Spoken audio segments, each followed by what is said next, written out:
ولا تنكحوا المشركات حتى يؤمنوا ولا أمة مؤمنة خير من مشركة ولو أعجبتكم ولا تنكحوا المشركين حتى يؤمنوا والعبد مؤمن خير من مشرك ولو أعجبكم. بہت امپورٹنٹ آیات شروع ہو رہی ہیں، غور سے سنیے گا.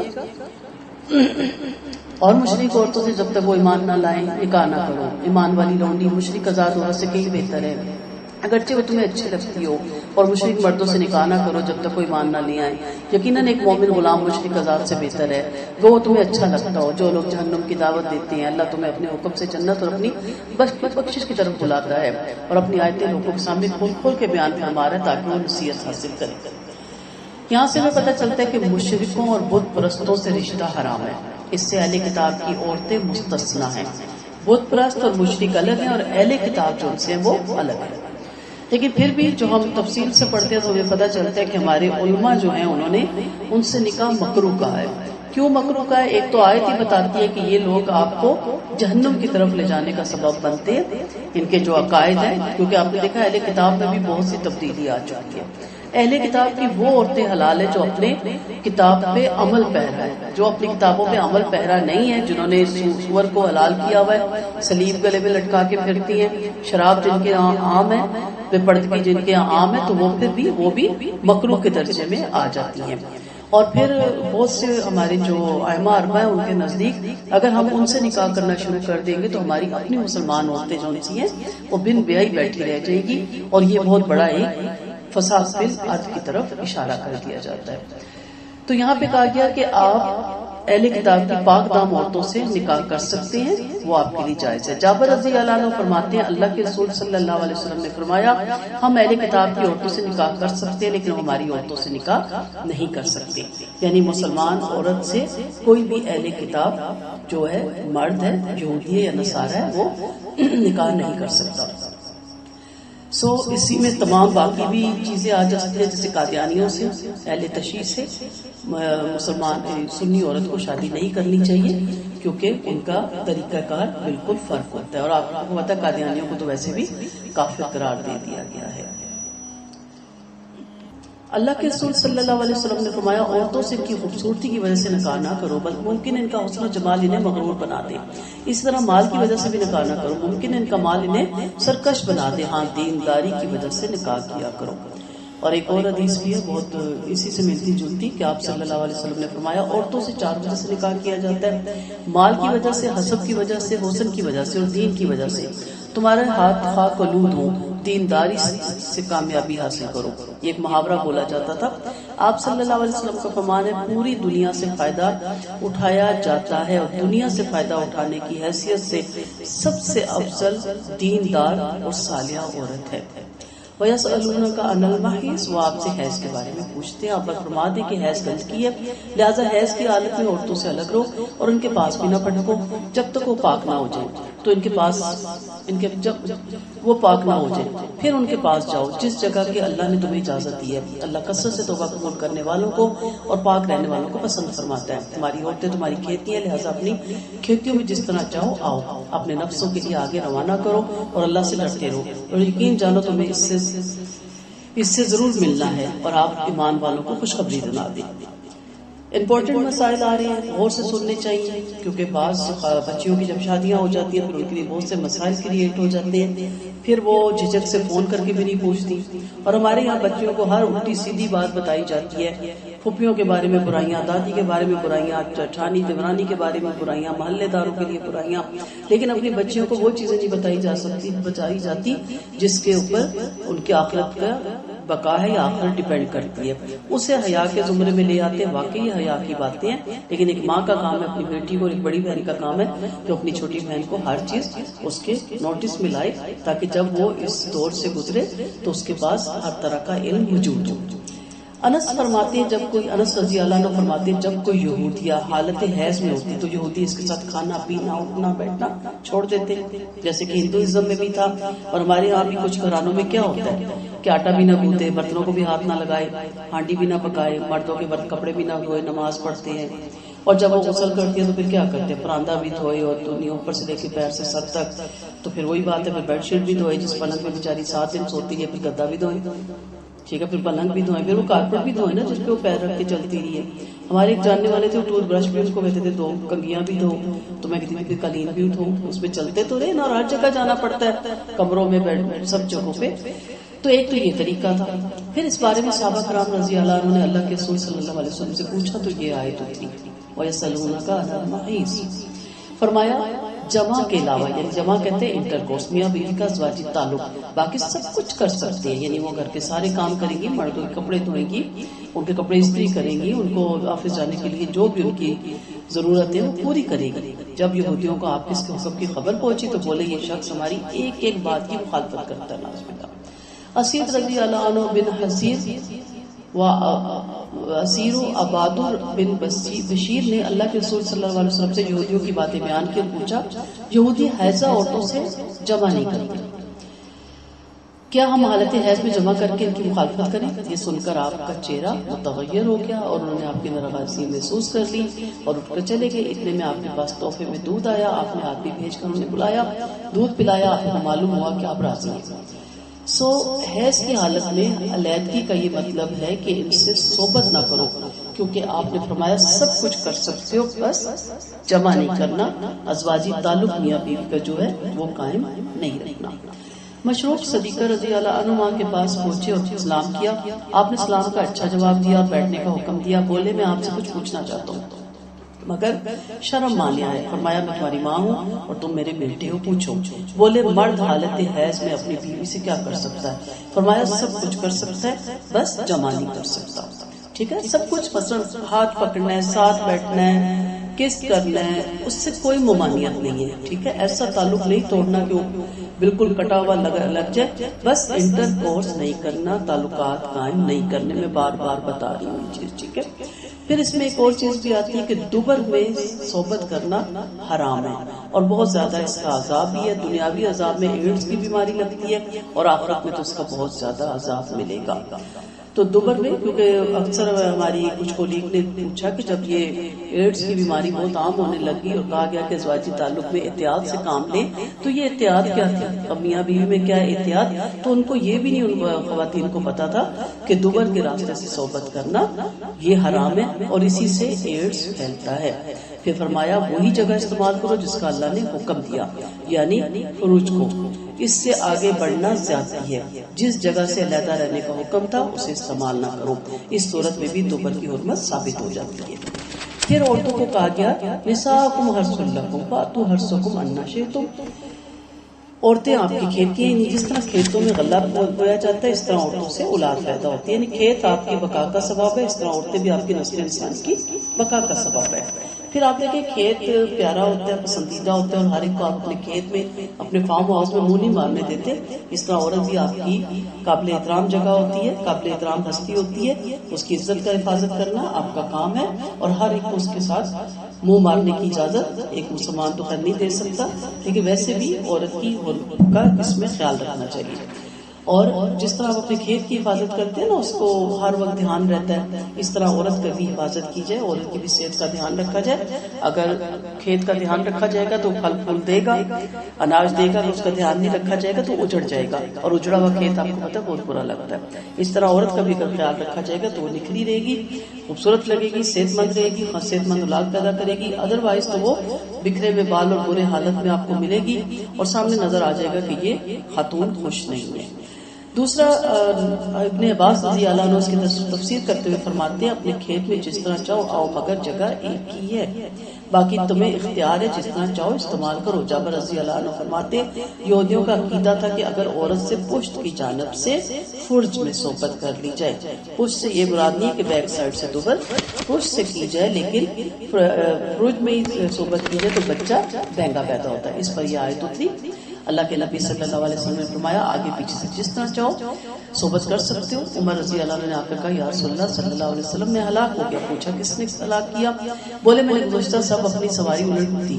آپ چپ ہو گئے. پھر اللہ نے یہ آیت اتاری، یعنی آگے پیچھے سے مراد ہمیشہ یاد رکھیے گا بیک سائڈ ہے، نہ کہ دوبر. استعمال کر سکتے ہو مگر دوبر میں اور حالت حیض میں صحبت سے بچنا ہے. نبی کریم صلی اللہ علیہ وسلم نے اس کے بارے میں بہت زیادہ تفصیل سے دی ہے، آپ کتابیں پڑھ سکتے ہیں. میں نے چند چیزیں آپ کے گوش و گزار کر دی ہیں.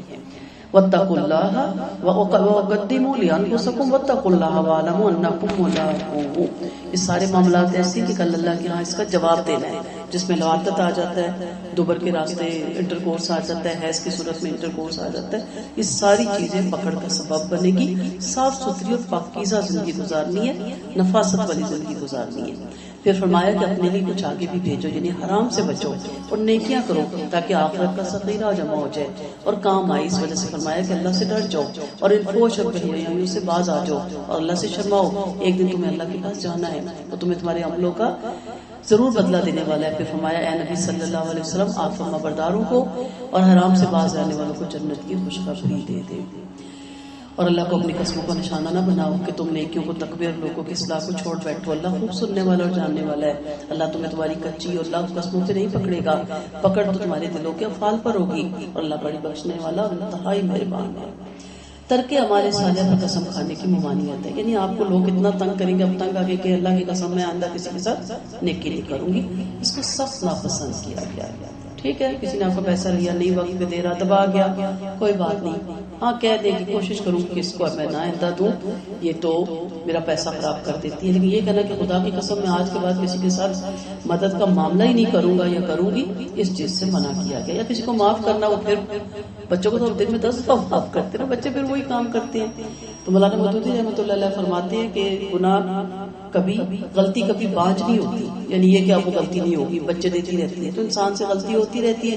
ہم کہتے ہیں بہت معاف کر کے دیکھ لیا بہن بھائیوں کو، یہ تو سدھرنے کا نام نہیں لیتے. اب خدا کی قسم آئندہ کوئی معاملہ ہوا تو میں کبھی بھی معاف نہیں کروں گا یا نہیں کروں گی یا پکی ناراض ہو جاؤں گی. ان تمام چیزوں سے اللہ تعالیٰ منع فرماتے ہیں. یعنی قسموں کو نیکیوں صلہ رحمیوں کے چھوڑنے کا ذریعہ نہ بناؤ کہ نیکیوں صلہ رحمی کے کام چھوڑنے پر اللہ کی قسمیں کھا بیٹھو. ٹھیک ہے. اسی طرح اس کی تائید میں اور بھی بہت سی حدیثیں آتی ہیں کہ اگر میں کوئی قسم کھا لوں اور اس کے توڑنے میں خیر و برکت نظر آئے، نبی کریم صلی اللہ علیہ وسلم کا فرمان ہے، تو میں خیر و برکت والا ہی کام کروں گا اور قسم کا کفارہ ادا کر دوں گا. عبد الرحمان فرماتے ہیں اس کا مطلب ہے کہ سرداری نہ مانگو. اگر بلا مانگے تمہیں سرداری مل جائے گی تو تمہاری اللہ کی طرف سے مدد ہوگی، اور ورنہ تمہیں سرداری کے حوالے کر دیا جائے گا، یعنی یہ سرداری تمہارے لیے عذاب کا سبب بنے گی. اور اگر کوئی قسم کھا لو تو اس کے خلاف بھلائی نظر آئے تو قسم کا کفارہ دے کر بھلائی پر عمل کرو. نبی کریم صلی اللہ علیہ وسلم کا فرمان ہے اگر کسی نے کسی بات پر قسم کھا لی اور اس کے خلاف بھلائی دیکھ لے تو قسم کا کفارہ دے کر بھلائی والا کام کرنا چاہیے. ترک قسم ہی قسم کا کفارہ ہے، یعنی آپ اس قسم کو توڑ دیں. لغو کا جو بیان یہاں پہ آیا جا رہا ہے، وَلَا يُؤَاخِذُكُمُ اللَّهُ بِاللَّغْوِ فِي أَيْمَانِكُمْ، یعنی جو قسمیں سبقت لسانی کے طور پر بلا ارادہ منہ سے نکل جاتی ہے. بعض بچے کہتے ہیں نا اللہ کی قسم، اللہ کی قسم کہتے ہیں، انہیں پتہ نہیں ہوتا، منہ سے نکل جائے ان کی پکڑ نہیں ہے اور نہ ہی اس کو نافذ کیا جاتا ہے. آپ صلی اللہ علیہ وسلم نے فرمایا جو شخص لات اور عزا کی قسم کھا لے فوراً لا الہ الا اللہ پڑھ لے، کیونکہ نئے نئے مسلمان ہوئے تھے، زبان پہ وہی چیزیں چڑھی ہوئی تھی، منہ سے نکل جاتی تھی. اس لیے آپ نے حکم دیا کہ کلمہ توحید سے کلمہ شرک کی رد ہو جائے گا. اس وجہ سے اللہ نے فرمایا کہ دلی قسموں کی سے پکڑ ہے. کئی لوگ ہوتے ہیں جب انہیں سے کہا جائے کہ اللہ اور اس کے رسول کے حوالے یہ شرکیہ بات ہے تو پھر ان کے زبان سے اترنے میں ٹائم لگتا ہے. وہ ہمیشہ کہتے ہیں اللہ اور اس کے رسول کے حوالے، صرف اللہ کے حوالے. ٹھیک ہے، تو پھر ان کے زبان پہ چڑھا ہوتا ہے یا علی مدد، یا مولا مدد، یا غوث مدد. بہت سی زبان پہ چڑھی ہوتی ہیں تقیہ کلام، کیونکہ ان کے عقیدے ہوتے ہیں، ان کے وہ مرشد ہوتے ہیں، ان کی ہر وقت وہ لگے رہتے ہیں ان کے قصیدے پڑھنے، تو ان کے منہ سے بار بار نکلتے ہیں. وہ کہتے ہیں ہم کیا کریں، ہمارے منہ سے پھر نکل جاتا ہے. تو ان کو یہی چوائس ہے کہ یہ بے خیالی میں، بے دھیانی میں آپ فوراً ایک دم کہہ دیں کہ اللہ تعالیٰ ہی ہر شرک سے بیزار ہے اور ہر شرک سے بری ہے. فوراً تجدید ایمان کر لیں. اور بہترین دعا ہے جو نبی کریم صلی اللہ علیہ وسلم نے فرمائی، اللہ ربی لا تشرکوا بی اللہ، یعنی اللہ ہی میرا رب ہے، میں اس کے ساتھ کسی کو بھی شریک نہیں کرتا. تو یہ دعا آپ کی کتابوں میں مل جاتی ہے. اور ان لوگوں کے لیے جو اپنی بیویوں کے پاس نہ جانے کی قسمیں کھا لیتے ہیں، 4 ماہ کی مدت ہے، پھر اگر وہ اپنی بات سے رجوع کر لیں تو اللہ خوب بخشنے والا اور انتہائی مہربان ہے. اور اگر طلاق کا ارادہ کر لے تو اللہ خوب سننے والا، خوب جاننے والا ہے. اس یہاں پہ قسمیں ایلا کا بتایا جا رہا ہے. ایلا قسم کھانے کو کہتے ہیں، ابھی بھی ہے. اگر کوئی شخص ایک مدت کے لیے اپنی بیوی سے صحبت نہ کرنے کی قسم کھا لے، مثلا ناراضگی ہو جائے، کوئی بات اتنی بڑھ جائے، تو اگر وہ مدت 4 ماہ سے کم ہے تو پوری کر کے بیوی سے صحبت کر لے. اور وہ بیوی کو بھی اس مدت میں صبر کرنا چاہیے. اسے یہ حق نہیں ہے کہ اس سے مطالبہ کریں. عمر رضی اللہ عنہ اور صدیقہ رضی اللہ عنہ فرماتی ہیں کہ اللہ کے رسول صلی اللہ علیہ وسلم نے اپنی بیویوں سے 1 ماہ کے لیے ہیلا کیا، پھر 29ویں دن پورے کر کے تشریف لائے، فرمایا کہ یہ مہینہ 29 دن کا ہے، یعنی پورے مہینے کی کھائی تھی نا قسم۔ اور اگر مدت 4 ماہ سے زیادہ ہے تو 4 ماہ گزرنے پر مرد کا فرض ہے کہ یا تو بیوی سے صحبت کرے یا اسے طلاق دے دے، اور عورت کو بھی مطالبے کا بھی حق ہے کہ میں اتنے دن مہینے بیٹھی رہتی ہوں اور اس کا موڈ نہیں ٹھیک ہوتا سو مجھے اس سے علیحدگی کروائی جائے، اور پھر حاکم وقت بھی اس کو پکڑ کے علیحدگی کا اس کو آرڈر دے گا۔ تو حاکم ان دونوں باتوں میں سے کسی ایک بات پہ مرد کو مجبور کرے گا تاکہ عورت کو وصیت سے نکالا جائے۔ اب ہوتا یہ تھا کہ دور جہالت میں مرد عورت کے ساتھ قسم کھا لیتا تھا، اور کتنے مہینے، اور موڈ ٹھیک ہوا تو رجوع کیا، دوسرے دن موڈ آف ہوا، 7 سال وہ لٹکی رہتی تھی، نہ وہ بیوہ تھی، نہ وہ طلاق یافتہ تھی، نہ وہ سہاگن ہوتی تھی۔ تو پھر اللہ تعالیٰ نے یہ احکامات اتارے اور عورتوں کو مرد کے چنگلوں سے آزاد کیا۔ 4 ماہ پورے شوہر بیوی سے تعلق قائم کرے، ادروائز حاکم وقت اس کو طلاق دلوائے گا۔ 4 ماہ کی قسم کھائی، اس سے پہلے اگر تعلق قائم کرنا ہے تو پھر اس کو کفارہ دینا پڑے گا۔ تو بڑی لمبی اس کی تفصیل ہے، اس لیے اس کو کھیل نہیں بنانا چاہیے کہ پہلے قسم کھا لی، بعد میں کہا میرا موڈ خراب تھا، میں غصے میں تھا، میں نے ایسے کھیل دیا تھا۔ اس کی پکڑ ہے، اور اس کی پکڑ سے بچنے کے لیے اس کا دھیان رکھنا چاہیے۔ اور اگر مدت مہینہ گزر جانے پر رجوع نہیں کرے گا تو طلاق پڑ جائے گی، یعنی اگر 4 ماہ گزر جانے کے بعد بھی شوہر طلاق دینے کا ارادہ کرے تو اس سے معلوم ہے کہ مدت مقرر کر جانے پر طلاق اس طرح نہیں پڑتی، لیکن جب یہ والی قسم کھا لے قسم ایلا تو پھر طلاق ہونے کا خدشہ ہوتا ہے۔ والمطلقات يتربصن بأنفسهن 3 قروء ولا يحل لهن أن يكتمن ما خلق الله في أرحامهن إن كن يؤمن بالله واليوم الآخر وبعولتهن أحق بردهن في ذلك إن أرادوا إصلاحا۔ اور طلاق والی عورتیں اپنے آپ کو 3 حیض تک روک لیں، انہیں یہ حلال نہیں کہ اللہ نے ان کے رحموں میں جو کچھ پیدا کیا اسے چھپا دیا۔ طلاق کی عدت 3 حیض ہے، اور جن کو حیض نہیں آتا 3 مہینے ہیں، پھر وہ شمسی سال کے حساب سے کریں گی، اور حیض تو سب کو پتا ہوتا ہے جب وہ تیسرا غسل کر لے گی حیض کے بعد تو پھر وہ دوسری جگہ نکاح کر سکتی ہے۔ رحموں میں کچھ خواتین پریگننٹ ہوتی ہیں یا انہیں طلاق کے بعد پتا چلتا ہے، پریگننسی شو ہوتی ہے تو پھر وہ اس کی پریگننسی ختم کروا لیتی ہے، کہتی ہے کون اب اس کو پالے اور عذاب میں پڑے، کیونکہ جب آپ ڈلیوری سے فارغ ہوتے ہیں تو تب عدت ختم ہوتی ہے نا۔ حیض میں جو پریگننٹ عورت ہے اس کی عدت تو مانیہ حمل ہے، جس دن بچہ پیدا ہوتا ہے اسی دن اس کی عدت ختم ہوتی ہے۔ اب 9 ماہ بعد پیدا ہوتا ہے تو 9 ماہ بعد، اور اگر خدا نہ خواستہ بچہ 3 مہینے کے بعد مس کیریج ہوتا ہے اسی دن تو اس کی عدت سے وہ نکل جاتی ہے، اور اگر 1.5 ماہ بعد مس کیریج ہو جاتا ہے طلاق کے تو 1.5 ماہ بعد اس عدت سے نکل جاتی ہے، اس کی عدت ختم ہو جاتی ہے۔ اب بعض لوگ کہتے ہیں چھوڑ اس کا بچہ کیا پالنا، مار اور بتانے کی کیا صورت ہے، اسے کیا پتا تم پریگننٹ ہو، یہ بڑا ہی گناہ کا کام ہے۔ اس لیے کہا اللہ پہ مان لانے والے، آخرت پہ مان لانے والے، ایک اللہ کا حق، ایک اس کے شوہر کا حق، اور ایک اس بچے کا حق، تینوں کی وہ گناہ گار اور مجرم ہوگی، اس لیے ان کاموں سے اپنے آپ کو بچانا ہے۔ اور ان کے شوہر زیادہ حقدار ہیں ان کو واپس لوٹانے کے، یعنی عدت ابھی نہیں ہوئی کمپلیٹ اور وہ دوبارہ نکاح کرنا چاہتا ہے، تجدید نکاح اس کو حق ہے، اور وہ بیوی کو آفر کرتا ہے، اور بیوی بھی اگر ایکسیپٹ کرتی ہے، کوئی بچوں کے لیے واپس آنا چاہتا ہے، کوئی خاندان کے لیے، کچھ کو احساس ہوتا ہے کہ میں غلط تھی، تو پھر رکاوٹ کیوں بنتے ہیں ہم گھر والے کہ شرم نہیں آتی اس نے تمہیں طلاق دی ہوئی ہے، غیرت نہیں آتی اس نے تمہارے منہ پہ طلاق نکلی ہوئی ہے، ہماری ناک کٹوا دی ہے، اب تم واپس اس سے کرنا چاہتے ہو، اتنا عزیز تھا تو لڑے کیوں تھے۔ وہ اتنی ہم ان کو شفقت کو دکھاتے ہیں شرمندگی کہ بندہ کرنا بھی چاہے تو واپس نہیں چاہتا، تو یہاں منع کیا گیا، کہا گیا کہ میاں بیوی میں اختلاف ہو جاتا ہے، اگر وہ دوبارہ اس کو تجدید نکاح کے لیے، آج بھی کوئی مسئلہ پوچھ رہا تھا اور ہم نے ان کو امام صاحب سے فتویٰ لے کے دیا، انہوں نے کہا آئیں میں ان کا تجدید نکاح کرتا ہوں، ان کے پاس ابھی چوائس ہے، اور میں یہی کہہ رہی تھی کہ یہ نہیں آئیں گے، آپ دیکھ لیجیے گا، ان کو پورا گاؤں لان تان کرے گا، ان کو پورا علاقہ، کیونکہ علم نہیں ہے نا، تو علم نہیں ہوتا تو پھر لان تان ہی ہم کرتے ہیں، تو کہا وہ زیادہ حقدار ہے، اگر انہوں نے دوبارہ ارادہ کیا ہے صلح صفائی سے رہنے کا تو انہیں مت روکا جائے۔ وَلَهُنَّ مِثْلُ الَّذِينَ عَلَيْهِنَّ بِالْمَعْرُوفِ وَلِلرِّجَالِ عَلَيْهِنَّ دَرَجَةٌ وَاللَّهُ عَزِيزٌ حَكِيمٌ۔ پھر فرمایا مردوں کو عورتوں کی فضیلت ہے، یعنی جسمانی، اخلاقی، حکمرانی، نگرانی اور مراتب کے حیثیت سے مردوں کو فوقیت حاصل ہے۔ سو ہم ساری چیزوں کو ایکسیپٹ کرتے ہیں کیونکہ اللہ تعالیٰ نے یہ فوقیت اور یہ جو قوامیت دی، یہ فوقیت دی، یہ درجے نہیں ہے، یہ اس کی آپ کہہ لیں کہ اس کے اوپر زیادہ آزمائشیں ڈالی گئی، کیونکہ جو لیڈر ہوتا ہے اس کے ذمہ ہوتا ہے پورے گھر کا نام نفقہ، سو اس کے ذمہ ہے، یہاں تک کہ مرد سے اس کی بیوی کی تعلیم اور تربیت کا پوچھا جائے گا اور اس کے بچوں کی تعلیم اور تربیت کا ذمہ دار مرد ہوگا، عورت نہیں ہوگی۔ تو عورت کا تو کام ہے بچے پیدا کرنا، گھر کو سنبھالنا، بچوں کی تربیت کرنا، لیکن ان کی جو باہر کی تعلیم و تربیت ہے، اخراجات ہیں، یا بیوی ان پڑھ ہے، پہلے لوگ جو اسلاف میں کم عمر بچیوں کو بیاہ کے لاتے تھے تو پھر گھر میں ان کے لیے تعلیم و تربیت کا انتظام کرتے تھے، دنیاوی ایجوکیشن کا بھی لکھنا پڑھنا سکھانا کہ تھوڑا بہت اس کو آئے، اور دینی تربیت کا بھی وہ انتظام کیا کرتے تھے۔ تو غرض مردوں کو جو فوقیت حاصل ہے، شوہر کو بیوی پر ہر حیثیت سے دنیاوی اور اخروی فضیلت حاصل ہے، سو اس کو ایکسیپٹ کریں، اور اس کو ایکسیپٹ کرنے میں عورتوں کی بھلائی ہے۔ جب عورت شانہ بشانہ کھڑی ہو جاتی ہے تو پھر غیر مردوں سے اس شانہ بشانہ ٹکراتی ہے، اور سب سے زیادہ اس کا وفادار، سب سے زیادہ اس کا حفاظت کرنے والا، سب سے بہترین محافظ اس کا پہلے والد ہوتا ہے، پھر اس کے بھائی ہوتے ہیں، پھر اس کا شوہر ہوتا ہے، پھر اس کے بیٹے ہوتے ہیں۔ اس کے علاوہ جو آپ کو سڑکوں پہ لانا چاہتے ہیں وہ آپ کے جسم کی نظر وہ رکھتے ہیں، آپ کی اس کی حفاظت پہ یا عزت پہ ان کی کوئی نظر نہیں ہوتی۔ تو اس لیے یہ جو کوشش کی جا رہی ہے عورت کو بالکل سڑک پہ لانا، اسی لیے قول ہے کہ اگر کسی قوم کو برباد کرنا ہو تو ان کی عورتوں کو سڑک پہ لے آؤ، ٹھیک ہے؟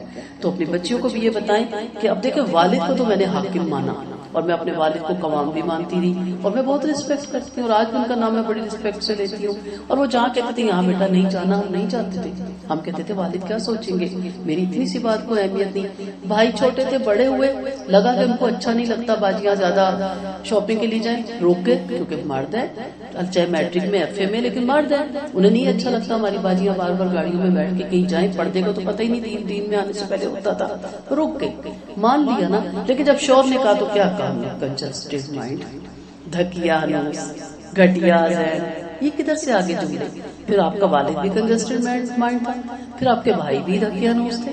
وہ جانتے ہیں کہ باہر عورتوں کے لیے کس قدر نقصانات ہیں، کس طرح منہ کھولے بار بھیڑیے پھر رہے ہیں، کس طرح وہ نہ سمجھ بچیوں کو ٹریپ کرتے ہیں۔ اور اب تو یہ بتانے کی ضرورت بھی نہیں جو کچھ اس ملک میں ہو رہا ہے، آپ نے دیکھ لیا بچیوں کے ساتھ جو ہو رہا ہے، کالج اسٹوڈنٹس کے ساتھ جو کچھ ہو رہا ہے، یونیورسٹیوں میں جو کچھ جو ہو رہا ہے۔ تو اس لیے اب تو زیادہ آپ کو اس چیز کی سمجھ آ جانی چاہیے کہ آپ کا جو محرم رشتہ ہے اسی کے ساتھ رہے، وہی آپ کی حفاظت کرے گا، نہ محرم کبھی بھی آپ کی حفاظت نہیں کرے گا۔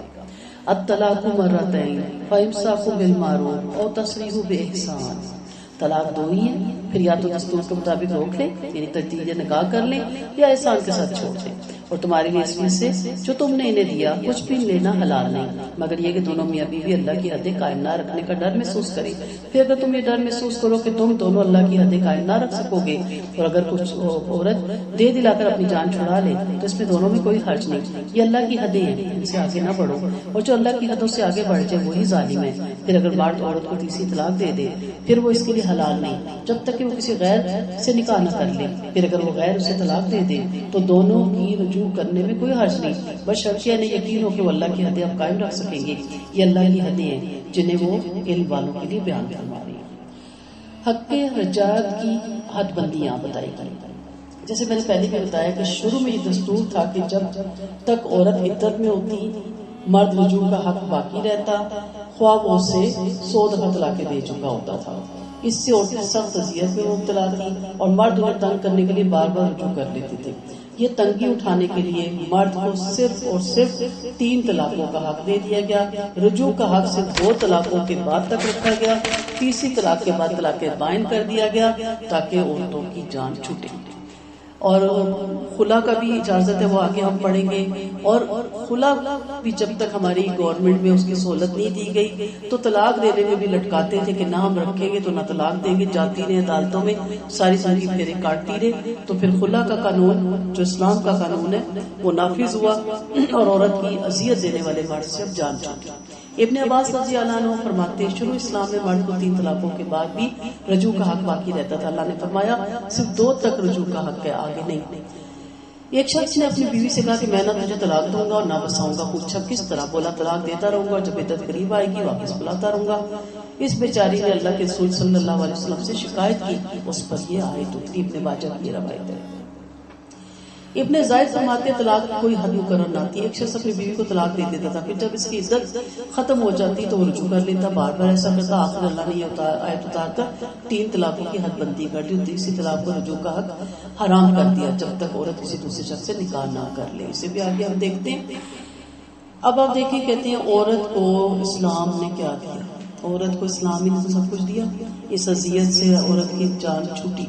اور یہ بولنے کا حق بھی عورت کو اسلام ہی نہیں دیا کہ وہ نبی کریم صلی اللہ علیہ وسلم کے سامنے آ کے دھڑلے سے کہہ دیا کہ میرے میاں نے میرے ساتھ یہ ڈرامہ لگا رکھا ہے. اور اللہ کو اس عورت کی بات کتنی پسند آئی، کہہ رہی ہے کتنی قریب سے میرے رب نے سنی کہ اللہ تعالیٰ نے اس عورت کے مسئلے کو سامنے رکھتے ہوئے قرآن اتار دیا. تو جتنی عزت اور رسپیکٹ قرآن نے دی ہے، اسلام نے دی ہے، ہمیں کوئی نہیں دے سکتا. جو حقوق دینے تھے، جو میرے لیے بہترین تھے، میرے رب نے مجھے دے دیے. اب مجھے بینر اٹھا کے چوک پہ کھڑے ہو کے حقوق مانگنے کی کوئی ضرورت نہیں رہ جاتی. اس کے بعد میرے پہ فرائض آ جاتے ہیں. جب ہم اپنے فرائض ادا کریں گے، حقوق آٹومیٹک مجھے ملنا شروع ہو جائیں گے. اب جب خدا نخواستہ ہم سرکش ہو جائیں گے، جب ہم بات نہیں سنیں گے، کیونکہ جو ہمارے بھلے کی ہوگی، ہمیں تو یہ لگتا ہے نا ہم پہ پابندیاں، تو جب ہم نہیں سنیں گے پھر حالات اتنے خراب ہوں گے. جب پھر ہمارا حق نہیں ملے گا تو پھر ہمیں کہتے ہیں کہ دیکھو اس کو یہ بھی نہیں پتا کہ عورت کے کیا حقوق ہیں. اگر ہم خدا نخواستہ اتنی بد زبان بد اخلاق ہوں گی کہ مرد دفتر سے ادھر بیٹھا رہے گا دوستوں میں، وہ کہے گا دیر ہی سے جاؤں، تھوڑا ٹائم ہو، کھانا کھاؤں اور سو جاؤں، نہ اس کو نہ دیکھوں، نہ یہ بولے، نہ میرا دماغ چاٹے. ایک مزاحیہ سی بات آئی نا فیس بک پہ کہ رمضان کے مبارک مہینے میں ایک علماء نے فتویٰ دیا کہ مردوں شوروں کا دماغ کھانے سے بھی روزہ ٹوٹتا ہے. ٹھیک ہے، تو اب ایسے حالات آپ پیدا کر دیتی ہے. پھر آپ کہتی ہے دیکھیں نا گھر ہی نہیں آتے ہیں تو بات ہی نہیں کرتے. وہ کیا بات کریں، آپ سنتی نہیں. وہ کیا آپ کے پاس بیٹھے ہیں، آپ کے پاس ہے ہی کوئی نہیں کرنے والی بات سوائے نندوں کی برائیاں. یہ بہت ہی بری عادت ہوتی ہے ہر وقت شوروں کے ساتھ ان کی بہنوں کی برائیاں، ان کے بھائیوں کی برائیاں، ان کی بھابھیوں کی برائیاں. آپ کیا سمجھتے ہیں ان کو برا لگنے لگ جاتے ہیں؟ وہ رشتے نہیں لگتے. ہمیں اپنے بہن بھائی کبھی برے نہیں لگتے، اور اگر ہمارا شوہر ہمارے بہن بھائی کے بارے میں ہم کچھ کہے تو منہ پھلا کے بیٹھ جاتے ہیں. لیکن ان کا حوصلہ دیکھیں وہ پھر بھی چپ رہتے ہیں. تو اس لیے ہمارے حقوق ہمیں مل چکے، اب ہم نے فرائض ادا کرنے ہیں. جب ہم بہترین فرائض ادا کریں گے اور بہترین امت کی عورتیں بنیں گے تو حقوق خود بخود ہمیں ملنا شروع ہو جائیں گے. جی پھر فرمایا تمہارے لیے مہر میں سے کچھ دینا حلال نہیں، یعنی تیسری طلاق کے ارادے کے وقت عورت کو دکھ دینا تاکہ تنگ آ کر خلا کے لیے نکل کھڑی ہو، حلال نہیں. اگر اپنی خوشی سے کچھ دے کر خلا کرنا چاہتی ہے تو یہ دوسری بات ہے. بعض جگہ عورت نہیں رہنا چاہتی، اسے مرد کی کوئی بات اریٹیٹ کرتی ہے تو پھر ٹھیک ہے کہ وہ عدالت کہتی ہے کہ پھر آپ اپنا مہر چھوڑ دیں تو اس صورت میں آپ کو خلا مل جائے گا تو وہ چھوڑ سکتی ہے. لیکن ادروائز اگر مرد نے اتنا عذاب میں مبتلا کیا ہے اور طلاق بھی نہیں دے رہا اور عورت خلا میں جاتی ہے، اور جب وہ تحقیق سے عدالت بھی ایسے تھوڑی بیٹھی ہوتی ہے اندھی بن کے، جب تحقیق سے ثابت ہو جاتا ہے کہ اس مرد نے اس عذاب پہ مبتلا کیا تو خلا میں بھی مہر ملے گا. خلا میں بھی عورت زیور واپس نہیں دے گی. یہ آپ کے نوٹس میں ہونا چاہیے، کیونکہ ہمارے یہاں یہ ڈرامہ اس لیے رچایا جاتا ہے مجبور ہو کے جائے اور ہمارا مہر بھی ہمارے پاس رہے، زیور بھی ہم لڑکی کا واپس نہ دیں، اللہ کے جہیز بھی نہ دیں. اور ہم کہتے ہیں نہیں خلا میں تو آپ کو کچھ مل ہی نہیں سکتا. کیوں نہیں مل سکتا؟ آپ نے اس کی زندگی اتنی اذیت کی، یا اس کو لگتا ہے کہ میں آ رہی تو میرے پہ تیل چھڑک کے مجھے جلا دیں گے، مجھے زہر دے دیں گے، یا مجھے مل کے. دیکھیں کتنی بچیاں ماری گئی، کتنی بچیوں کو جب گھر والے پہنچے تو زخمی اور صدر کوپ کیا ہوا اور وہ سر سے خون نکلا ہوا اور وہ زخموں کی تاب نہ لاتے ہوئے مر گئی. ان کے ماں باپ کیا چاہیے گے کہ ہم نے بیٹی اس لیے دی تھی کہ ان کو اس طرح مارو. تو جب ایسے حالات ہو نکل آئے، جب جلاد بن جائے آپ کا شوہر تو نکل آئے، جب آپ کے سسرال والے ظالم بن جائے تو نکل آئے. اور پھر اگر عدالت میں خلا کی ضرورت پڑتی ہے تو پھر اس صورت میں کیا ہوگا کہ آپ سارے وہاں پیش کریں گے. جب ایویڈنس سارے پیش ہوتے ہیں تو ان کو مہر بھی دینا پڑتا ہے، ان کو جہیز کی بھی قیمت واپس دینی پڑتی ہے اگر ٹوٹ پھوٹ جائے، اور انہوں نے جو زیور ڈالا تھا وہ بھی ان کو دینا پڑتا ہے. خلا کا یہ مطلب نہیں کہ آپ بالکل ہی خالی ہاتھ ہو کے بیٹھ جائیں. بارہ بلا عذر خلا کی ممانعت ہے. اگر کوئی عورت بلا عذر خلا لینا چاہے تو سخت گناہگار ہے. چنانچہ اللہ کے رسول صلی اللہ علیہ وسلم نے فرمایا جو عورت اپنے میاں سے بلا عذر طلاق مانگے اسے جنت کی خوشبو بھی نصیب نہیں ہوگی. حالانکہ جنت کی خوشبو 40 سال کی مسافت سے آتی ہے. تو یہ ساری تفصیل اس لیے بتائی جا رہی ہے کہ آپ کو نوٹس میں ہونا چاہیے، نالج میں ہونا چاہیے. ایک مجلس کی 3 طلاقوں کا حکم اب دیکھتے ہیں۔ سنت یہ ہے کہ ایک مجلس میں ایک ہی طلاق دی جائے، کیونکہ اللہ نے فرمایا کہ طلاقیں 2 ہی ہیں، 2 بار ہیں۔ پھر آگے فرمایا کہ یہ اللہ کی حدیں، ان سے آگے نہ بڑھو۔ اس قول کی تائید میں نسائی والی حدیث میں آتا ہے کہ اللہ کے رسول صلی اللہ علیہ وسلم کو ایک شخص کے بارے میں خبر دی گئی کہ اس نے اپنی بیوی کو ایک مجلس میں 3 طلاقیں دے دی۔ آپ ناراض ہوئے اور کھڑے ہو کے فرمایا کہ میرے موجود ہوتے ہوئے اللہ کی کتاب سے مذاق کیا جا رہی ہے۔ سن کر ایک شخص بولا یا رسول اللہ صلی اللہ علیہ وسلم اگر حکم ہو تو میں اسے قتل کر دوں۔ آپ نے کہا نہیں، قتل نہیں کرنا، لیکن اس چیز کو آپ نے پسند نہیں کیا۔ اگر کوئی شخص مختلف اوقات میں 2 طلاقوں کے بعد اپنی عورت کو تیسری طلاق دے دے تو عورت اس پہ حرام ہو جاتی ہے۔ مجلسیں ڈفرنٹ ہونی چاہیے۔ ایک مجلس میں غصے میں بندہ طلاق 100 دفعہ بکے تو وہ ایک ہی طلاق کنسیڈر ہوتی ہے، اور اب اس کو ابھی 2 طلاقوں کا حق باقی ہے، لیکن وہ دوسرے کمرے میں جا کے پھر غصے سے کہہ دیتا تو 2 طلاقیں ہو جاتی ہے۔ مجلس بکنے کی دیر ہے، وہ موقع ہٹنے کی دیر ہے، ورنہ ادروائز اس کے پاس 2 طلاقوں کا حق ہے۔ 2 طلاق دیتا ہے تو پھر اس کے پاس تجدید نکاح کا حق ہے۔ اگر نہیں کرتا اور پھر تیسری طلاق جب دے دیتا ہے تو طلاق بائن ہو جاتی ہے، اور وہ عورت اس پہ ہمیشہ کے لیے حرام ہو جاتی ہے۔ اس عورت سے اس صورت میں دوبارہ شادی ہو سکتی ہے کہ اتفاقیہ اس کی کسی اور جگہ شادی ہو، وہاں اس کا نکاح نہ ہو اور اس کو طلاق ہو جائے، یا خدا نہ خواستہ اللہ کو منظور ہو اور وہ بیوہ ہو جائے تو اس کا پہلا شوہر اس کو نکاح کا پیغام دے سکتا ہے، اللہ کہ وہ عورت بھی اس کے لیے اگر راضی ہے۔ لیکن ہمارے یہاں یہ جو ہو گیا ہے کہ باقاعدہ حلالہ کروانا، یہ اسلام میں حرام ہے، اور نہ ہی اسلام اس چیز کی اجازت دیتا ہے۔ اگر کسی نے اس عورت سے اپنے پہلے شوہر کو حلال کرنے کے لیے نکاح کیا تو یہ وہ حرام ہے، جس کی مذمت اور لعنت میں بہت سی حدیثیں آپ کو کتاب و سنت میں کثرت سے مل جاتی ہیں۔ اللہ کے رسول صلی اللہ علیہ وسلم نے فرمایا گوندنے اور گندوانے والیاں، یہ جو نہیں نشان بنائے جاتے ماتھے پہ، یا اب تو بہت رواج آیا اور بازوؤں پہ بھی ٹٹوز کے کیا کہتے ہیں ان کو، وہ بنائے جاتے ہیں، یہ سارا چیز اس میں آ جاتا ہے جی۔ گوندنے اور گندوانے والیاں، بالوں میں بال ملانے والیاں یا آرٹیفیشل بال جو لگائے جاتے ہیں اور ملوانے والیاں، حلالہ کرنے اور کروانے والے، اور سود کا کھانے اور کھلانے والے، سب پہ لعنت۔ تو لعنت اللہ کی رحمت سے دوری ہوتی ہے۔ امام ترمذی میں روایت ہے، یہ روایت حسن صحیح ہے کہ ایک روایت میں کہ سود لکھنے اور لکھنے والے گواؤں پہ بھی لعنت ہے، زکوٰۃ نہ دینے والوں پر اور زکوٰۃ وصول کرنے میں زیادتی کرنے والوں پر بھی لعنت ہے۔ ہجرت کے بعد پھر عرابی بننے والے پہ بھی، یعنی دوبارہ کوئی اسلام سے پھر جاتا ہے اس پہ بھی لعنت ہے، اور حلالہ کرنے اور کرانے والے پر بھی لعنت ہے۔ اور حلالہ کرنے اور کرانے والے اللہ کے رسول صلی اللہ علیہ وسلم کی زبان پر قیامت تک معلوم ہے، یعنی قیامت تک ان پہ لعنت ہے، اور نوحہ کرنے والے پہ بھی لعنت ہے۔ دکھ ہوتا ہے، کوئی اپنا پیارا بچھڑ جائے، آنسو سے روئے، جتنا رو سکتے ہیں، لیکن زبان سے کوئی لفظ کہنا یہ لعنت کے زمرے میں آتا ہے۔ نبی کریم صلی اللہ علیہ وسلم نے فرمایا کیا میں تمہیں مانگا ہوا بکرا نہ بتاؤں؟ صحابہ بولے یا رسول اللہ صلی اللہ علیہ وسلم بتائیے۔ فرمایا حلالہ کرنے والا، اور آپ نے حلالہ کرنے اور کروانے والے دونوں پہ لعنت فرمائی۔ تو اس لیے اگر اتفاقاً اسے طلاق ہو جائے، اگر اتفاقاً وہ بیوہ ہو جائے تو وہ اپنے پہلے شوہر کے لیے حلال ہے، ورنہ ادروائز وہ اپنے پہلے شوہر کے لیے کسی صورت میں بھی حلال نہیں ہے۔ وَإِذَا طَلَقْتُمُ النِّسَاءَ فَبَلَغْنَ أَجَلَهُنَّ فَأَمْسِكُوهُنَّ بِالْمَعْرُوفِ، اور پھر جب تم اپنی عورتوں کو طلاق دے دو اور ان کی عدت قریب ہو جائے، یا تو اچھی طرح سے انہیں بسا لو یا دستور کے مطابق چھوڑ دو، اور انہیں دکھ پہنچانے کے لیے ظلم و زیادتی کے طور پہ نہ روکو، اور جو ایسا کرے گا وہ اپنے اوپر ظلم کرے گا۔ اللہ کی آیتوں سے دل لگی نہ کرو، اللہ کے احسان اور کرام کو یاد رکھو جو تم پر ہے، اور اللہ نے جو کتاب اور سنت تم پر اتاری جس سے وہ تمہیں نصیحت فرماتا ہے، اسے بھی نہ بھولو۔ اللہ سے ڈرتے رہو، یقین مانو اللہ ہر چیز کو خوب جاننے والا ہے۔ اور جب تم عورتوں کو طلاق دو اور وہ اپنی عدت پوری کر لے تو انہیں ان کے شوہروں سے نکاح کرنے سے نہ روکو جب وہ آپس میں حسب دستور راضی ہوں۔ یہ اسے نصیحت کی جا رہی ہے جو تم میں سے اللہ پر اور قیامت پر ایمان رکھتا ہے، یہ تمہارے لیے بے حد پاکیزگی اور نفاست کی بات ہے، اور اللہ جانتا ہے تم نہیں جانتی ہو۔ اور جن ماؤں کو پوری مدت تک دودھ پلانے کا ارادہ ہو وہ اپنی اولادوں کو پورے 2 سال تک دودھ پلائیں۔ اولاد والوں کا دستور کے مطابق ماں کا نام نفقہ ہے۔ ماؤں کا انسان سے اس کی طاقت کے مطابق ہی تکلیف دی جاتی ہے، نہ ماں کو بچے کی وجہ سے نقصان پہنچایا جائے، اور نہ باپ کو، یہی ذمہ داری وارث پر ہے۔ اگر ماں باپ دونوں اپنی خوشی اور مشورے سے دودھ چڑھوانا چاہیں تو کوئی حرج نہیں، اور اگر تم اپنی اولاد کو دودھ پلوانا چاہتے ہو تو بھی کوئی حرج نہیں، بشرطیہ تم انہیں دستور کے مطابق جو انہیں دینا ہے دے دو، اور اللہ سے ڈرتے رہو، اور یاد رکھو کہ اللہ تمہارے عمل اچھی طرح سے دیکھ رہا ہے۔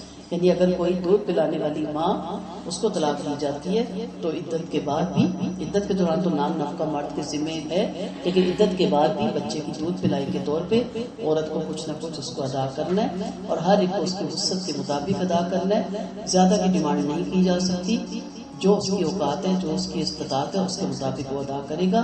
نہ ان کے ورثہ کو مصیبت میں ڈالا جائے اور نہ ہی ان کے ماں باپ کو بچے کی وجہ سے مصیبت میں ڈالا جائے. یعنی یہ تمام معاملات اچھے طریقے سے آپس میں بیٹھ کے حل کرنے چاہیے. لیکن افسوس کہ ہمارے یہاں کوئی بڑا چھوٹا آ کے سمجھاتا ہی نہیں اور بیٹھ کے معاملات حل نہیں کیے جاتے اور عدالتوں میں چڑھ جاتے ہیں، اور اتنا نفقہ نہیں بیوی کو دینا ہوتا جتنا وکیلوں کی فیس دے آتے ہیں.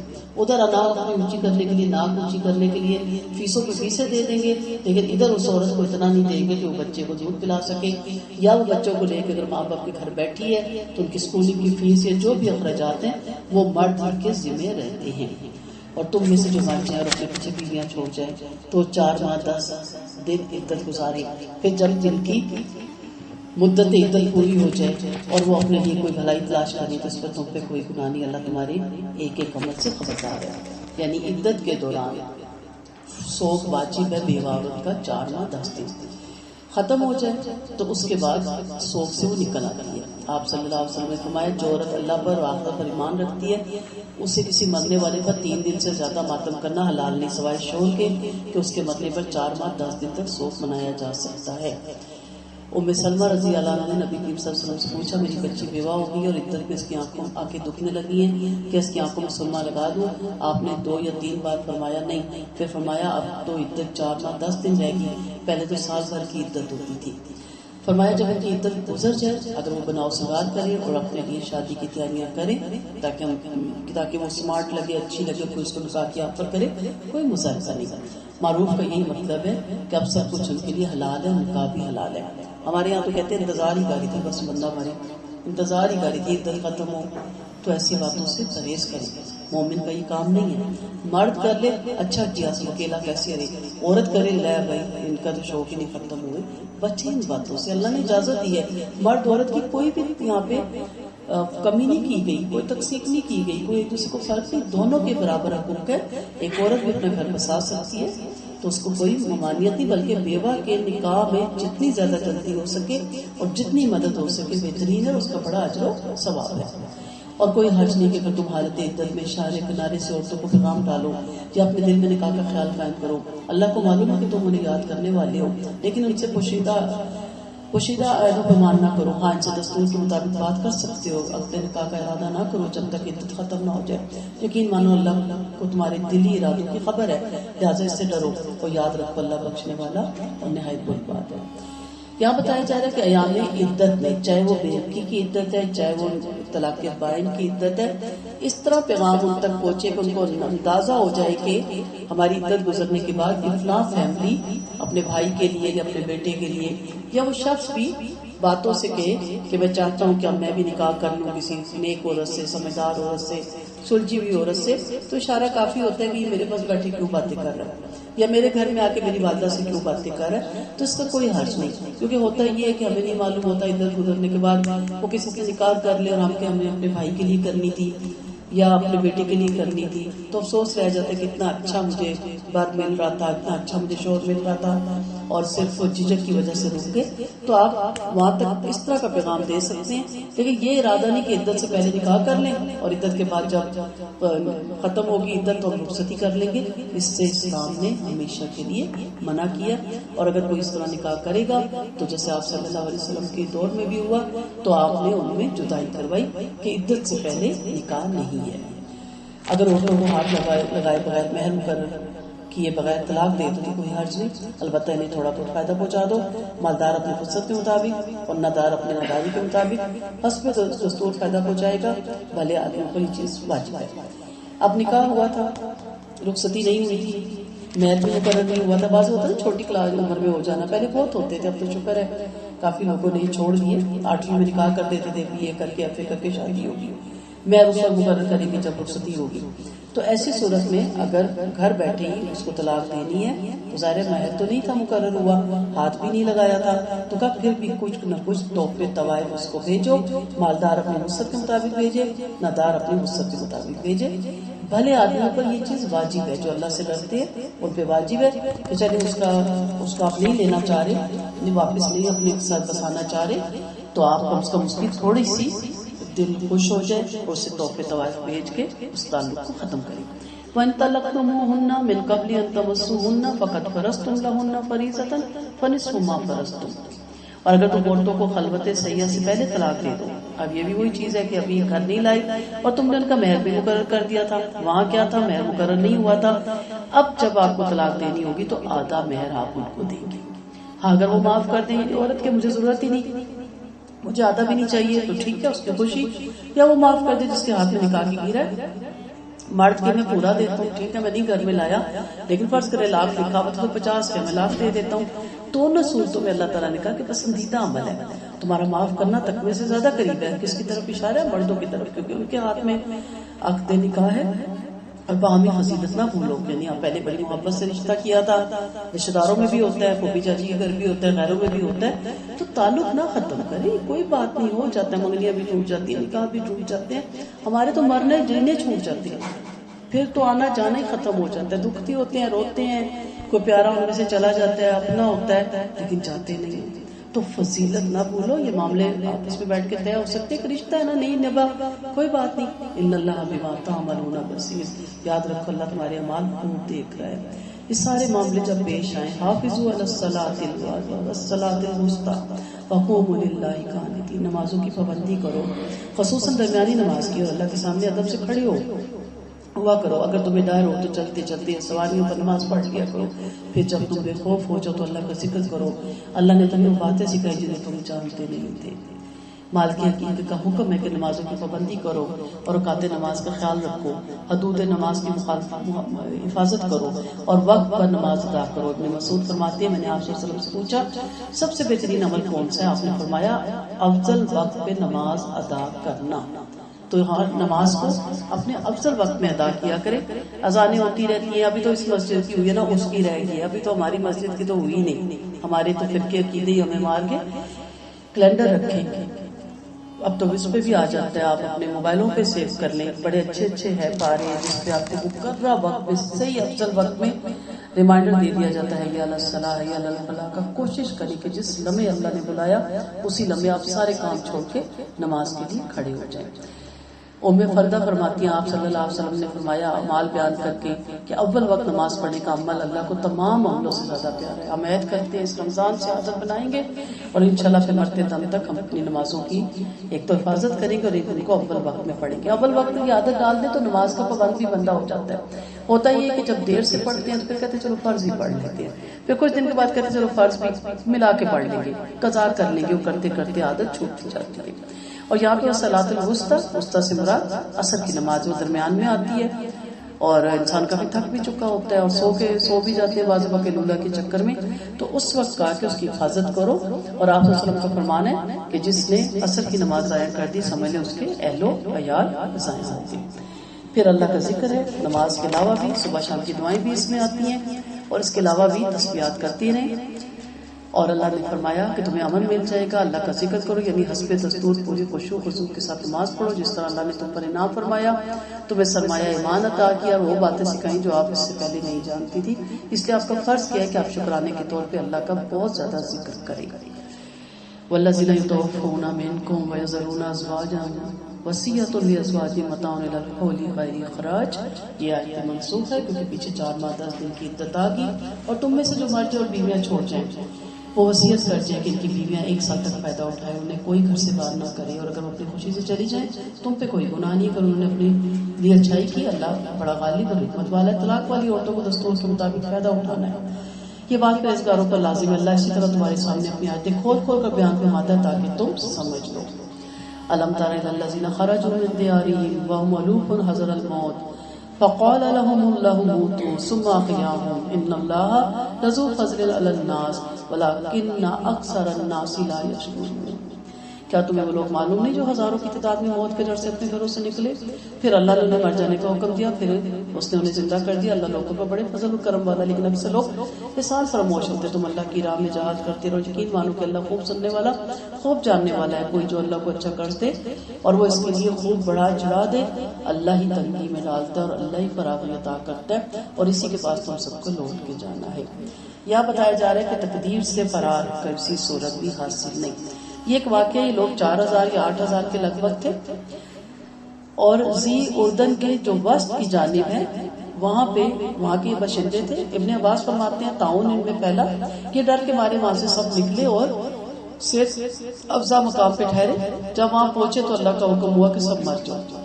پھر ان کی لاشوں کے پاس سے ایک نبی گزرے۔ جب نبی نے ان کی لاشوں کو دیکھا تو کہا اللہ تعالیٰ تو ان کو کیسے زندہ کرے گا؟ ان کو زندہ کرنے کی دعا مانگی، اللہ نے انہیں زندہ کر دیا۔ بعض تفسیر سے ہمیں معلوم ہوتا ہے کہ ان بوسیدہ لاشوں پر ہرقیل نبی گزرا تھا، انہوں نے اللہ سے ان کی زندگی کی دعا مانگی تھی، آپ نے ان کی دعا قبول فرمائی اور حکم دیا ہے بوسیدہ ہڈیوں، اللہ تمہیں جمع ہونے کا حکم دیتا ہے، اللہ کا حکم سنتی ہر قسم کی ہڈیاں جو بھی۔ پھر آپ نے فرمایا ہے ہڈیوں، اللہ حکم دیتا ہے تم پہ گوشت اور رگ پٹوں سے تم بھر جو، آخر کر ہڈیوں پر آپ ہی کے سامنے گوشت چڑھ گیا اور سارا جسم تیار ہو گیا۔ پھر آپ نے ان کی روحوں کو آواز دی کہ اللہ کے حکم سے ہر روح اپنے اپنے جسم میں آ جائے، چنانچہ سب زندہ کھڑی ہو گئی۔ اللہ نے ایک طویل مدت کے بعد انہیں زندہ کر دیا۔ وہ یہ کہتے تھے، یعنی نبی اور وہ لوگ، سبحانک لا الہ الا انت، تو پاک ہے تیرے سوا کوئی حق کے عبادت نہیں۔ اٹھ کھڑے ہوئے اور ان کی زندگی بعد الموت کی پکی دلیل تھی۔ یہاں پہ اس طرف اشارہ ہے کہ تقدیر غالب آ کے رہتی ہے۔ جس طرح کوئی تقدیر سے بھاگ نہیں سکتا، بتانے کا مقصد کیا ہے، اسی طرح جہاز سے بھاگ کر زندگی کو آپ بڑھا نہیں سکتے۔ زندگی اور موت اللہ کے ہاتھ میں ہے، تو جو بستر میں مرنے سے بہتر ہوتا ہے کہ اللہ تعالیٰ کے راہ میں مرا جائے۔ اللہ کی راہ صرف یہ نہیں ہے کہ آپ شہادت کا جذبہ صرف یا شہادت کا جو درجہ ہے وہ آپ سے سرحدوں پہ ہی پائیں گے۔ ہر وہ انسان جو اللہ کے دین کی تبلیغ میں اپنے آپ کو محو کرتا ہے، جس وقت اس کی بستر پہ موت کیوں نہیں آتی، وہ شہادت کے درجوں کو پاتا ہے۔ پھر قرض حسنہ کا یہاں پہ شوق دلایا گیا کہ اپنے آپ کو اس قابل بناؤ کہ اللہ کو قرض حسنہ دو۔ قرض حسنہ کا معاملہ کیا ہوتا ہے؟ قرض حسنہ وہ ہوتا ہے جس کی مدت نہیں معلوم ہوتی کہ کب واپس ملے گا، تو اللہ تعالیٰ نے اپنا ہی دیا ہوا مال آپ کو دے کے کہا کہ مجھے قرض حسنہ کے طور پہ دو، مدت میں نہیں بتاؤں گا لیکن لوٹاؤں گا ضرور، اور لوٹاؤں گا بھی کیسا؟ جیسی آپ کی نیتی ہوگی ایسی اس کی بڑھوتری ہوگی۔ جیسے ایک دانے پہ 7 والیاں، 7 والیوں پہ 100 دانے، تو بڑھاتا چلا جاتا ہے۔ تو اسی طرح اللہ تعالیٰ بھی نیت دیکھتا ہے کہ آپ نے کتنی مشکل میں، کتنی پریشانی میں، جبکہ اپنا ہاتھ تنگ تھا، آپ نے راہ خدا خرچ کیا، تو اللہ اس کو بڑھا چڑھا کے واپس لوٹاتا ہے۔ الم تر الی الملأ من بنی اسرائیل من بعد موسیٰ اذ قالوا لنبی لہم ابعث لنا ملکا نقاتل فی سبیل اللہ۔ کیا تو نے موسیٰ کے بعد بنی اسرائیلی جماعت کو نہیں دیکھا جب انہوں نے اپنے نبی سے کہا کہ کسی کو ہمارا بادشاہ نامزد فرما دیجیے تاکہ ہم اللہ کی راہ میں جہاد کریں؟ فرمایا ممکن نہیں، اگر تم پر جہاد فرض کر دیا جائے تو تم جہاد نہ کرو۔ بولے بھلا ہم اللہ کی راہ میں جہاد کیسے نہ کریں گے؟ حالانکہ ہم اپنے گھروں سے بیوی بچوں سے نکال دیے کہ جب ان پر جہاد فرض کر دیا گیا تو چند کے علاوہ سب پھر گئے، اور اللہ تعالیٰ ظالموں سے خوب واقف ہے۔ کہا جاتا ہے یہ بنی یوشع، نبی یوشع بن نون تھے۔ موسیٰ کے بعد اسرائیلی ایک زمانے تک ٹھیک ٹھاک رہے، پھر طرح طرح کی ان میں بدعتیں شامل ہوگی اور بعض پرست بن گئے۔ ان میں برابر انبیاء آتے رہے اور انہیں اچھی اچھی باتوں کی رغبت اور بری باتوں سے نفرت دلاتے رہے اور شریعت توراۃ پر قائم کرتے رہے، لیکن جب ان کی نافرمانی ہاتھ سے بڑھ گئی تو اللہ تعالیٰ نے ان پہ دشمنوں کو مسلط کر دیا۔ اب ان کو احساس ہوا اور پھر وہ کہتے ہیں کہ ہمیں کوئی ایسا سردار دیا جائے اور ہمیں ایسے بادشاہ دیا جائے جس کی انڈر رہ کے ہم جنگ کریں۔ تو اللہ تعالیٰ نے ان کو پھر بادشاہ دیا۔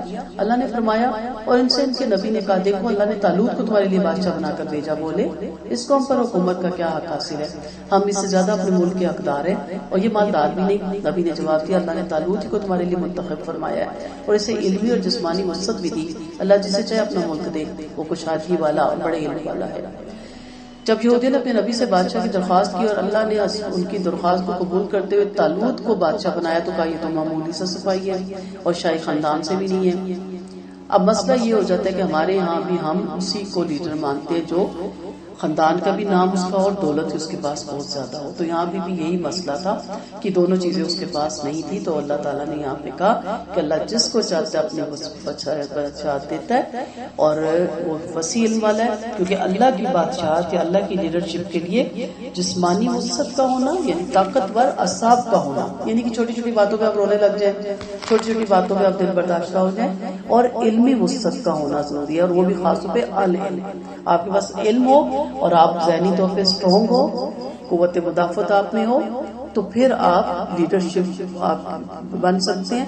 ادروائز لیڈرشپ کرنا کوئی آسان کام نہیں ہوتا. تو یہاں پہ کہا کہ اللہ تعالیٰ جس کو چاہتا ہے اپنی بادشاہ دیتا ہے. تو ان کے نبی نے بھی کہا کہ یہاں میں کچھ نہیں بول سکتا کیونکہ اللہ کے حکم سے اس کو بادشاہ بنایا گیا. وقال لهم نبيهم ان آية ملكه آياتكم التابوت فيه سكينة من ربكم وبقية مما ترك آل موسى وآل هارون.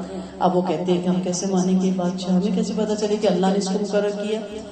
اور ان کے نبی بولے دیکھو اس کے ملک کی نشانی یہ ہے کہ تمہارے پاس ایک صندوق آ جائے گا جس میں تمہارے رب کی طرف سے سکون اور اطمینان ہوگا. موسیٰ اور ہارون کی اولاد کا باقی طبقہ ہوگا، سے فرشتے اٹھا کر لائیں گے کہ تم ایمان والے ہو تو یہ تمہارے لیے ایک بھاری نشانی ہے.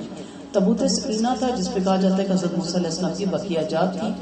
وہ تختیاں تھیں جو توریت کی لکھی ہوئی تھی اور ید بیسا تھا. اب ظاہر ہے اس کے بعد وہ معجزہ ختم ہو گیا تھا تو برکت کے طور پہ ان کے پاس رہتا تھا. جب یہ اپنی ہٹ دریمہ میں بڑھ گئے، لوگوں نے ان پہ قبضہ کیا اور ان کا تابوت بھی لے کر چلے گئے تو ان کو اس چیز کا بڑا افسوس رہتا تھا. تو پھر اس تابوت ہی کی وجہ سے ان جس ملک میں وہ تھا وہ بڑی پریشانی میں مبتلا ہوئے. ماں بھوریا تھی، اس نے کہا کہ آپ اس تابوت کو اپنے ملک سے نکالیں گے تو آپ کے گھر میں سکون ہوگا، آپ کے ملک میں. کیونکہ ان کا بت تو اوپر ہوتا تھا، تابوت نیچے، تو صبح اٹھتے تھے تو بت نیچے گرا ہوتا تھا اور تابوت آرام سے پڑا ہوتا تھا. تو پھر انہوں نے کیا کیا کہ دو روایت میں آتا ہے کہ دو گائے پکڑی، اس کے اوپر اس کو باندھ کے اور وہ تابوت کر کے ان کے شہر کی طرف، ان کے ملک کی طرف چھوڑ دیا.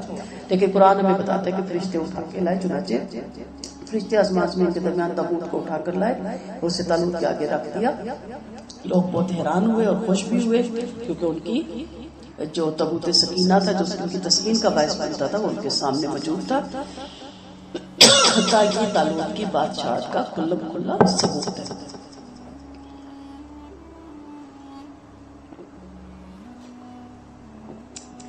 پھر یہ جہاد کرتے ہیں. فلما فصل طالوت بالجنود قال ان اللہ مبتلیکم بنہر. پھر جب طالوت لشکر لے کر نکلا تو بولا دیکھو اللہ تمہیں ایک نہر سے چھپانے والا ہے، جو اس میں سے پانی پی لے گا وہ میرا نہیں ہے، جو اسے نہ چکھے گا وہ میرا ہے. مگر جس نے اپنے ہاتھ سے ایک چلو کر لیا تو خیر، لیکن چند اشخاص کا سوال سب نے اس میں سے پانی پی لیا. پھر جب طالوت اور اس کے ساتھی میں شہر نہر عبور کر لی تو لوگ کہنے لگے آج ہم میں جالوت اور اس کے فوجوں سے لڑنے کی طاقت نہیں.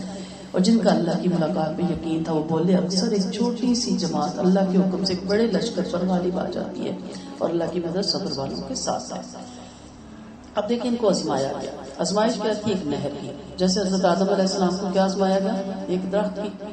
اصل یہ ہوتا ہے کہ اللہ کے منع کردہ کاموں سے رکنے میں آپ کی بقا اور آپ کے گھر میں برکتیں ہوتی ہیں، اور اللہ کے منع کردہ کاموں سے نہ رکنے سے گھر کی برکتیں اٹھ جاتی ہیں. بات یہ نہیں تھی کہ گناہ چھوٹا ہے یا بڑا، دیکھنا یہ تھا کہ کہا کس نے تھا اور اللہ نے کہا تھا. تو دیکھنا یہ پڑتا ہے کہ گناہ کس کا کیا جا رہا، تو اللہ کی ذات کا. تو سو اللہ نے جس چیز سے منع کیا وہ چاہے چھوٹی سی چھوٹی بات کیوں نہیں ہے اس کو چھوٹا نہ لیں، کیونکہ وہ پیچھے کون ہے؟ اللہ کی ذات. تو انہوں نے نافرمانی کی، پانی پیا. تو گناہ انسان کے اندر سے طاقت بھی چھین دیتا ہے، انسان کو بزدل بنا دیتا ہے. گھر سے اتنے جوش سے نکلے، پانی پیا. 313 نے نہیں پیا. یہ اس وقت آیتیں اتری تاکہ مجاہدین کو، ہمارے صحابہ کرام کو بھی ڈھارس بندی. وہ بھی بہت تھوڑے تھے، صرف 313 رہ گئے. اصحاب نوح پہ جو مومن تھے تو وہ نہر پار کر گئے اور باقیوں نے پیار کر کہا ہم سے تو آج نہیں لڑائی ہوتی، ہم تو بہت تھک چکے ہیں. اب 313 پیچھے رہ گئے. فلما برزوا لجالوت وجنوده، اب کیا کریں بہت تھوڑے ہیں ہم. اللہ نے کہا کہو قالوا ربنا افرغ علينا صبرا وثبت اقدامنا وانصرنا على القوم الكافرين. بڑھوتی نہیں چاہیے اللہ کو، قابلیت چاہیے، کوالٹی چاہیے، تعداد کی زیادتی نہیں چاہیے. کہتے سر نہیں چاہیے، سروں میں دماغ ہونے چاہیے.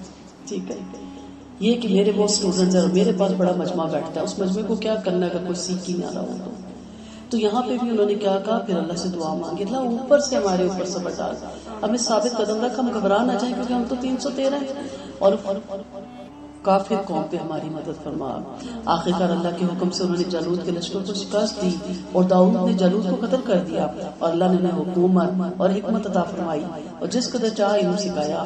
اگر اللہ باز کو باز سے ہٹا نہ دیتا تو دنیا میں ایک عام فساد پھیل جاتا، لیکن اللہ لوگوں پر بڑا فضل والا ہے۔ یہ اللہ کی آیتیں ہیں جنہیں ہم آپ کو سچائی کے ساتھ پڑھ کر سناتے ہیں۔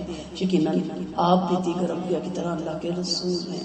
تو مقابلے کے وقت کی دعا ہے، جہاں کہیں آپ دیکھیں کوئی آپ کے چاٹ جوڑ ہے، ویسے آپ کو ذہنی اذیت دے رہا ہے یا آپ نے کسی سے بات کرنی ہے تو وہی کثرت سے پڑھا کرے۔ ویسے بھی ہمیں صبر کی ہر وقت ضرورت ہے۔ تو چنانچہ اس مٹھی بھر اللہ والی جماعت نے کافروں کے لشکر جرار کے منہ پھیر دیے تھے، اللہ کی مدد سے انہیں شکست فاش دی تھی، ان پر غالب آئے اور داؤد نے جالوت کو قتل کر ڈالا۔ طالوت نے داؤد سے وعدہ کیا تھا کہ اگر تم نے جالوت کو قتل کر دیا تو میں اپنی بیٹی کی شادی تم سے کروں گا، اپنا آدھا مال نصف حکومت تمہیں دوں گا۔ داؤد نے یہ کر دکھایا۔ طالوت نے وعدہ پورا کیا، اس کو اپنی سلطنت بھی دی، اپنی بیٹی سے اس کا نکاح بھی کیا۔ اس وجہ سے اللہ نے فرمایا ہم نے انہیں ملک دیا جو طالوت کے قبضے میں تھا۔ پھر شمائل کے بعد علیہ السلام کے بعد آپ کو نبوت بھی مل گئی اور اللہ نے حسب منشاء آپ کو علم بھی سکھایا۔ پھر اللہ تعالیٰ فرماتے ہیں اگر اللہ بعض کو بعض سے دور نہ کرے تو دنیا میں فساد مچ جائے اور لاکھ ہو جائے۔ یہی حکمت تھی کہ اللہ نے داؤد جیسے جہاد مجاہد کے ہاتھوں میں جالوت کو قتل کروا کے اسرائیلیوں کا عروج بخشا تاکہ امن قائم رہے۔ تو یہ جو اذیت والے انسان ہوتے ہیں یا اذیت والے کردار ہوتے ہیں، اللہ ان کے لیے کوئی سد باب بھی ضرور کرتا ہے۔ اللہ کہیں نہ کہیں ان کا توڑ ضرور کرتا ہے تاکہ مخلوق خدا کو سکون ملے اور مخلوق خدا کی اذیتیں کم ہو۔ پھر فرمایا اللہ دنیا والوں پر بڑا ہی شفیق اور مہربان ہے، بعض سے بعض کو دفع فرما دیتا ہے۔ کائنات پر اسی کی حکومت ہے اور اس کا ہر کام اور حکمت سے بھرپور ہے اور مصلحت سے معمور ہے۔ رحمت اللہ علیہ صلی اللہ علیہ وسلم اللہ کے رسول ہے، یعنی یہ اللہ کے دلائل اور نشانات ہیں، انہیں اپنے رسول صلی اللہ علیہ وسلم کی زبانی اپنے بندوں کو پڑھ پڑھ کے بتایا جا رہا ہے۔ اے رحمت العالمین صلی اللہ علیہ وسلم کو یہ حقائق اور واقعات ہمارے بتانے سے معلوم ہوئے، یہی وہ حقائق ہیں جنہیں اہل کتاب ابھی جانتے ہیں، بلکہ آپ کی رسالت اور نبوت کو بھی پہچانتے ہیں۔ ہم آپ کی رسالت کی گواہی دیتے ہیں کہ بلا شبہ آپ ہمارے رسول ہیں۔ وصلی اللہ علی خیر خلقی وصحبہ اجمعین برحمتک یا ارحم الراحمین، آمین الہی آمین۔